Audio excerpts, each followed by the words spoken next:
क्या हो रहा है ये? इतना कीमती पत्थर, इतना सुंदर, फिर भी ये मेरी बात क्यों नहीं मान रहा? मेरी सारी जमा पूंजी इसमें लगी है, इतने सालों की मेहनत, क्या सब बेकार? क्या मेरी कला सिर्फ पत्थरों की कीमत तक ही सीमित थी? क्या मेरे पास अपना कुछ नहीं था? मेरी दुकान की इज्जत, मेरा भविष्य, सब दांव पर है। मैं क्या करूं अब? देव निराश होकर अपनी आंखों से खाली छत को घूर रहा था कि तभी उसे किसी के फुसफुसाने की आवाज सुनाई दी, जैसे हवा में पत्ते सरसरा रहे हों या कोई दूर से कुछ बुदबुदा रहा हो। ये कहकर देव वहीं अपनी आंखें बंद करके अपनी सांसों पर ध्यान लगाने लगा, लेकिन जैसे जैसे वो ध्यान केंद्रित करता, आवाज और गहरी हो जाती। अब ये सिर्फ फुसफुसाहट नहीं थी, बल्कि दूर से आती सदियों पुरानी कहानियों जैसी सुनाई पड़ रही थी। नदियों के बहाव की, हवा की सरसराहट की, पेड़ों की खामोशी की। इस आवाज के साथ ही कितना शांत है ये, फिर भी कुछ कह रहा है। देव ने उसके खुरदुरी सतह को छुआ। छूते ही उसे एक अजीब सी ऊर्जा महसूस हुई। पत्थर ठंडा था, पर उसकी गहराई में एक गर्माहट छिपी थी। ये क्या है? मैं कुछ सुन रहा हूं, कहानियां। जैसे ही उसने पत्थर को छुआ, फुसफुसाहट तेज हो गई। अब ये सिर्फ आवाजें नहीं थी, बल्कि साफ साफ कहानियां थीं। पत्थर सदियों पुराना था। उसने अपनी आंखों से हजारों सूरज उगते और ढलते देखे थे। उसने नदियों को पहाड़ों से उतरते, जंगलों को उगते मिटते देखा था। उसने उन लोगों की हंसी खुशी, दर्द और खामोशी को महसूस किया था जिन्होंने उसे छूकर अपनी कहानियां उसने भरती थीं। हर कहानी पत्थर के अंदर एक आकृति बनाती जा रही थी, जैसे कि हर अनुभव ने उसे एक नया आकार दिया हो।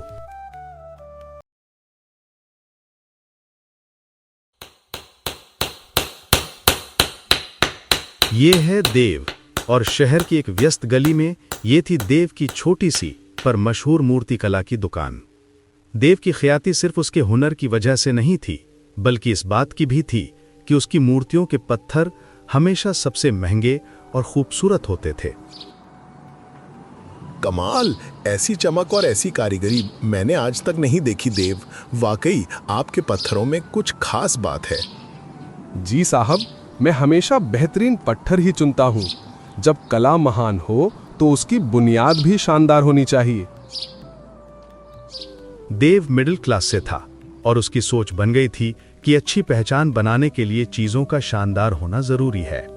उसे लगता था कि एक महान कला सिर्फ शानदार चीजों से ही बन सकती है। पुरानी या साधारण चीजों को देखकर वो अक्सर मुंह फेर लेता, जैसे वो उसके काम की ही ना हो। उसकी कला में एक खामोश चाहत थी जो पत्थरों की चमक में लिपटी रहती थी। अगले दिन देव अपने दुकान पर काम करने वाले राजेश के साथ बाजार गया।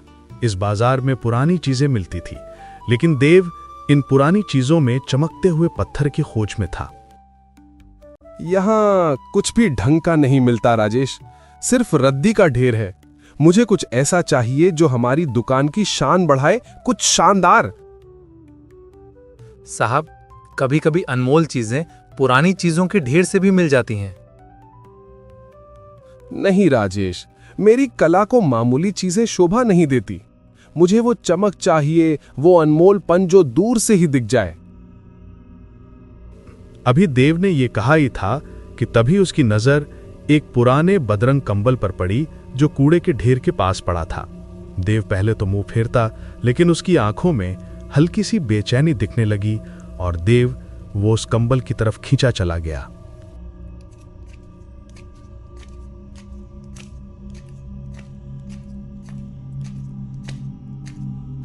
राजेश, जरा वो कंबल तो हटाओ, पता नहीं क्यों ऊपर कुछ अजीब सा लग रहा है। जी साहब। जैसे ही राजेश ने कंबल उठाया, अंदर से एक अजीब सा खामोश भूरा पत्थर जमीन पर लुढ़क गया। छी, ये क्या है? एकदम बेकार, किसी ने कूड़े में फेंक दिया होगा।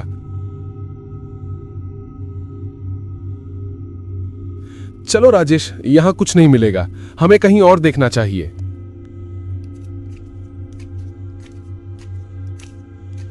देव और राजेश पूरा बाजार घूम चुके थे, लेकिन देव को अब तक वो पत्थर नहीं मिला जिसकी उसे तलाश थी। निराश होकर देव बाजार से अपने दुकान की तरफ जाने लगा। तभी उसकी नजर बाजार के बीचों बीच एक विशाल बेदाग सफेद संगमरमर के पत्थर पर पड़ी। सूरज की रोशनी पीड़ों से छनकर उस पत्थर पर आ रही थी, जिसे देखकर देव की आंखों में उम्मीद और जुनून की चमक आ गई। वो उस पत्थर के चारों ओर घूमने लगा और फिर प्यार से अपनी उंगलियां उस पर फेरने लगा, जैसे किसी अनमोल चीज को छू रहा हो। उसने चेहरे पर एक दृढ़ मुस्कान के साथ एक लंबी गहरी सांस लेते हुए कहा, ये है मेरा मास्टरपीस। ये पत्थर मेरी दुकान का नाम रोशन करेगा, मुझे एक नई पहचान देगा। अरे कौन हो तुम? और दूर हटो उस पत्थर से। पता है कितना महंगा है ये पत्थर? अरे भाई साहब, जितना भी महंगा हो, मुझे ये पत्थर खरीदना है। अरे ऐसे कैसे खरीदना है? ये पत्थर तो पहले ही बहुत ऊंचे दाम में बेचा जा चुका है। ग्राहक 2 दिन में इस पत्थर को यहां से ले जाएगा। दुकानदार की बात सुनकर देव का चेहरा पीला पड़ गया था, मानो जैसे वो अपनी जिंदगी का सबसे बड़ा दांव हार गया हो। उसने सकपकाते हुए दुकानदार से कहा, अरे भाई साहब, ये आप क्या कह रहे हैं? ये पत्थर तो मुझे चाहिए। आप एक काम करें, ये पत्थर मुझे दे दें। अजीब पागल इंसान हो यार। अभी तो बताया कि ये पत्थर बिक चुका है, फिर मैं ये आपको कैसे दे दूं? अच्छा बताएं कि आपने ये पत्थर कितने में बेचा? पूरे 1.25 लाख में। तो मैं इसके लिए आपको 1.5 लाख रुपए देने के लिए तैयार हूं। ये पत्थर आप मुझे दे दें और दूसरे ग्राहक को ऐसा ही कोई और पत्थर लाके दे दें। वैसे भी वो 2 दिन बाद पत्थर लेने आएंगे। ठीक है, लेकिन 1.5 लाख मुझे अभी चाहिए। देव की बात सुनकर पत्थरवाले के मन में लालच आ गया और उसने बिना कुछ सोचे समझे देव से पैसे लिए और उसे वो पत्थर दे दिया। देव भी राजेश के साथ खुशी खुशी उस पत्थर को अपनी दुकान पर ले आया और दुकान पर आते ही उसने अपनी आस्तीनें ऊपर चढ़ाईं और अपने औजार उठाकर उस पत्थर के पास जाकर बैठ गया। वो अपनी जगह बनाता है, छेनी को पत्थर के कोने पर टिकाकर उस पर हथौड़े की एक मार मारता है। छेनी और हथौड़े की पहली तेज और कर्कश आवाज गूंजती है, लेकिन उम्मीद के विपरीत पत्थर से एक सुंदर टुकड़ा निकलने की बजाय एक छोटा बेडौल टुकड़ा टूटकर छिटक जाता है। ये क्या? देव थोड़ा चौंकता है, पर खुद को संभालते हुए वो फिर से कोशिश करता है। एक और बार एक और भद्दा टुकड़ा जमीन पर गिरा, जिसे देखकर देव के माथे पर चिंता की लकीरें उभर आईं। ये क्या हो रहा है? जहां से टुकड़ा टूटा, देव ने उस पत्थर की सतह को छू कर देखा तो वो उसे खुरदुरा और बेजान लगा। ये तो बहुत बेजान है, दूसरी जगह से देखता हूं। वो जगह बदलता है, छेनी का कोण बदलता है और फिर से पूरे जोश के साथ वार करता है।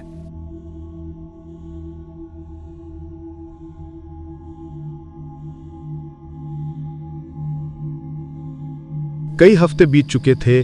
देव अब थका हुआ और बिखरा हुआ दिख रहा था। उसकी आंखों में पत्थर को लेकर जो चमक थी वो भी अब जा चुकी थी। उस रात देव टूटे हुए पत्थर के सामने बैठकर बोला, क्या हो रहा है ये? इतना कीमती पत्थर, इतना सुंदर, फिर भी ये मेरी बात क्यों नहीं मान रहा? मेरी सारी जमा पूंजी इसमें लगी है। इतने सालों की मेहनत, क्या सब बेकार? क्या मेरी कला सिर्फ पत्थरों की कीमत तक ही सीमित थी? क्या मेरे पास अपना कुछ नहीं था? मेरी दुकान की इज्जत, मेरा भविष्य, सब दांव पर है। मैं क्या करूं अब? देव निराश होकर अपनी आंखों से खाली छत को घूर रहा था कि तभी उसे किसी के फुसफुसाने की आवाज सुनाई दी, जैसे हवा में पत्ते सरसरा रहे हों या कोई दूर से कुछ बुदबुदा रहा हो। ये क्या? कौन है वहां?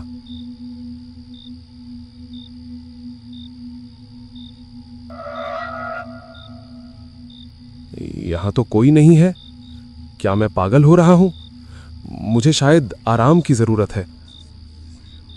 ये कहकर देव वहीं अपनी आंखें बंद करके अपनी सांसों पर ध्यान लगाने लगा, लेकिन जैसे जैसे वो ध्यान केंद्रित करता, आवाज और गहरी हो जाती। अब ये सिर्फ फुसफुसाहट नहीं थी, बल्कि दूर से आती सदियों पुरानी कहानियों जैसी सुनाई पड़ रही थी। नदियों के बहाव की, हवा की सरसराहट की, पेड़ों की खामोशी की। इस आवाज के साथ ही माहौल और रहस्यमयी होता चला गया। ये आवाज किस चीज की है जो मुझे इतना परेशान कर रही है? मुझे लगता है मुझे बाहर जाकर देखना चाहिए। यहां तो कोई भी नहीं है, फिर वो आवाज? अभी देव ने ये कहा ही था कि तभी एक पत्थर लुढ़कता हुआ उसके पैरों के पास आकर रुक गया।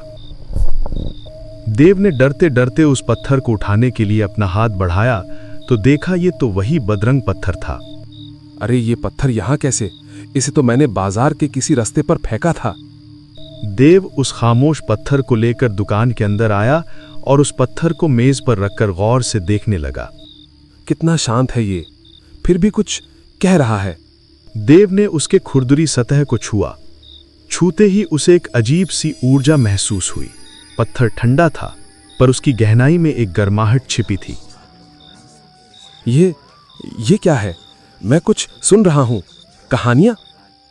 जैसे ही उसने पत्थर को छुआ, फुसफुसाहट तेज हो गई। अब ये सिर्फ आवाजें नहीं थी, बल्कि साफ साफ कहानियां थीं। पत्थर सदियों पुराना था। उसने अपनी आंखों से हजारों सूरज उगते और ढलते देखे थे। उसने नदियों को पहाड़ों से उतरते, जंगलों को उगते मिटते देखा था। उसने उन लोगों की हंसी खुशी, दर्द और खामोशी को महसूस किया था जिन्होंने उसे छूकर अपनी कहानियां उसमें भरती थीं। हर कहानी पत्थर के अंदर एक आकृति बनाती जा रही थी, जैसे कि हर अनुभव ने उसे एक नया आकार दिया हो। दोस्तों, हम हर हफ्ते बड़ी मेहनत से आपके लिए एक दिल छू लेने वाली एनिमेटेड मॉरल स्टोरी बनाते हैं। ऐसे बहुत सारे रेगुलर व्यूअर्स हैं जो हमारी कहानियों को देखते तो हैं, लेकिन आपने चैनल को सब्सक्राइब नहीं किया है। अगर आप भी उन 92.7% लोगों में से एक हैं, तो जल्दी से सब्सक्राइब बटन दबाओ और हाँ, लेटेस्ट कहानी स्टोरीज की नोटिफिकेशंस के लिए बेल आइकन दबाना मत भूलना।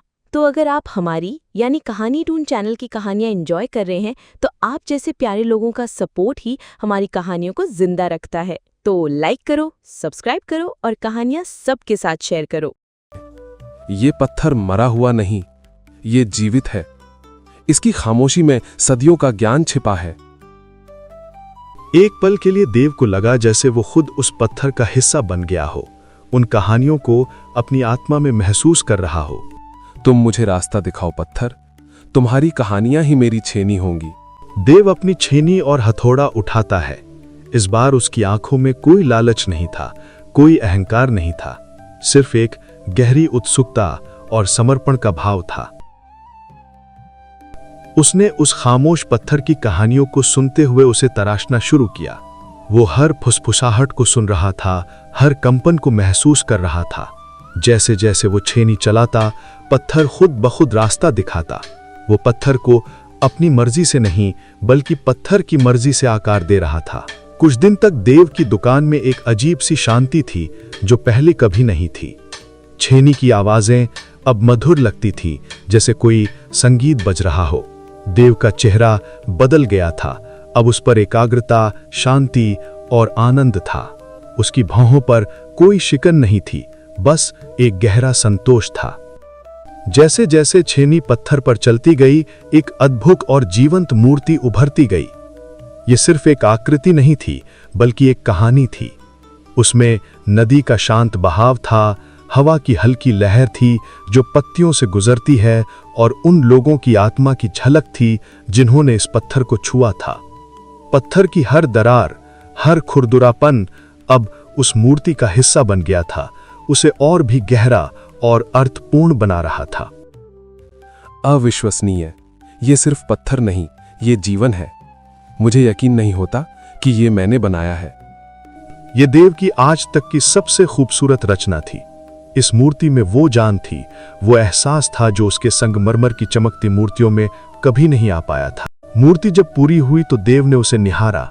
उसकी आंखों में आंसू थे, खुशी के, समझ के। उसे एहसास हुआ कि उसने जिंदगी भर जिस खजाने को बाहर ढूंढा था, वो एक साधारण से पत्थर में छिपा था। अद्भुत। मैंने ऐसी कलाकृति पहले कभी नहीं देखी। इसमें एक अजीब सी शांति है। ये सिर्फ एक पत्थर की मूर्ति नहीं लगती, ऐसा लगता है जैसे ये सांस ले रही हो। असली कला बाहरी दिखावे में नहीं, बल्कि उन कहानियों और अनुभवों में होती है जिन्हें हम अक्सर अपनी जल्दबाजी में, अपने लालच में या अपने अहंकार में नजरअंदाज कर देते हैं। सच्ची सुंदरता उन चीजों में छिपी होती है जिन्हें हम साधारण या बेकार समझकर फेंक देते हैं। देव ने अपनी बनाई उस मूर्ति को अपनी दुकान के बाहर रखा। लोग उसे देखकर मंत्रमुग्ध हो गए। इस बार वे पत्थरों की कीमत पर नहीं, बल्कि उसकी गहराई और जीवंतता पर बात कर रहे थे। देव के चेहरे पर पहली बार एक सच्ची संतुष्टि थी।